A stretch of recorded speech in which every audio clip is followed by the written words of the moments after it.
তাহলে কি ছাত্রলীগকে এবার গুপ্ত রাজনীতি করার সুযোগ করে দিচ্ছে এনসিপি? হাসান মাহমুদ,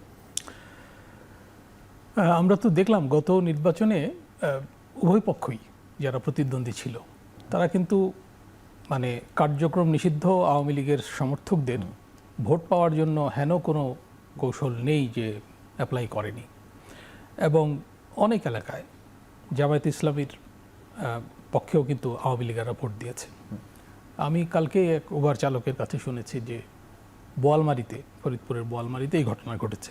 উনি বললেন উনি আওয়ামী লীগ সমর্থক একজন।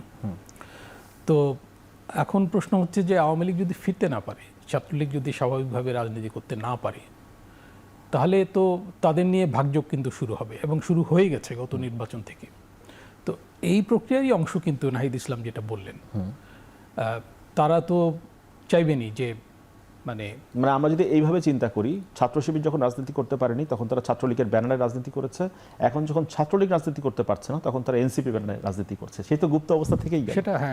সেটা ঘটতে পারে, নানান কিছু ঘটবে। এখন আওয়ামী লীগ, আমি সেটা শুরুতেই বলছিলাম যে স্বাভাবিক পরিবেশ যদি না থাকে রাজনীতির, সব রাজনৈতিক দল যারা মানে একেবারে চূড়ান্ত বিচারিক প্রক্রিয়ায় যারা নিষিদ্ধ হচ্ছে না, সেই রকম রাজনৈতিক দলগুলো যদি স্বাভাবিকভাবে রাজনীতিতে বিরাজ করতে না পারে, কাজ করতে না পারে, তাহলে কিন্তু তাদের নিয়ে এই ব্যাপারগুলো ঘটবেই। এবং সব পক্ষই নানা রকম ট্যাগ দিয়ে কিন্তু এই সুবিধাটা নিতে চাবে, এটা খুব স্বাভাবিক। সেই জন্য একটা কম্পিটিটিভ পরিবেশ দরকার। বিশেষ করে গণ অভ্যুত্থানের পরে নির্বাচনটা সেই অর্থে তো ইনক্লুসিভ হয়নি, যে অর্থে মানে আমি ভারতীয় বয়ান বলছি না, আমি বলছি যে সাধারণভাবে আমরা যেটা মনে করি যে 20 থেকে 25% যাদের সমর্থন আছে বলে মনে করা হয়, বিভিন্ন জরিপও দেখা গেছে, তারা তো পার্টিসিপেট করতে পারেনি, বা করতে দেওয়া হলেও তারা যে মানে স্বাভাবিকভাবে কাজ করতে পারতো তা তো না।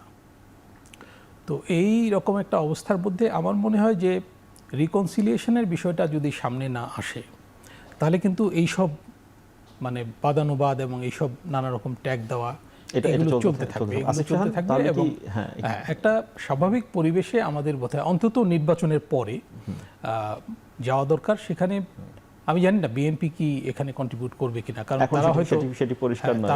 তারা হয়তো চাবে যে আওয়ামী লীগের বড় অংশটাকে ধীরে ধীরে তাদের দিকে নিয়ে আসতে।